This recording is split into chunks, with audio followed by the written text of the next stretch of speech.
తిరుమలలో ఉన్నది వెంకటేశ్వరుడు అసలే కాదు, అక్కడ ఉన్నది కుమారస్వామి వారే. అందువల్లే తిరుమల మీది కోనేరును స్వామి పుష్కరిణి అని అంటారని ఇలా ఎన్నో విధాలుగా శంకించడం జరిగింది. కానీ అప్పట్లో స్వామి రూపం పైన ఎన్నో అనుమానాలు రేకెత్తించేవారు. వాటన్నిటినీ కూడా ఆదిశేషుడు అవతారమైన రామానుజుల వారు త్రిప్పికొట్టడం కూడా జరిగింది. ప్రపంచంలో అన్ని పుష్కరిణులకు తిరుమల పుష్కరిణి స్వామి వంటిది, ప్రభువు వంటిది. కనుకనే స్వామి పుష్కరిణి అని అంటారు. స్వామి శబ్దం కుమారస్వామికి సంబంధించినది కానే కాదు. తారకాసురుని సంహరించడం వల్ల కలిగిన బ్రహ్మహత్య పాపాన్ని సాక్షాత్తు కుమారస్వామి వారే ఇచ్చట తపస్సు చేసి మరి ఆ తిరుమల స్వామి వారి చేత ఆ ఘోర పాపాన్ని నివృత్తి చేసుకున్నాడు.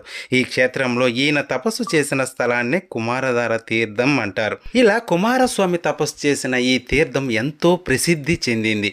మీరు ఎప్పుడైనా ఈ తీర్థాన్ని దర్శించారా? దర్శించుంటే కామెంట్ చేయండి.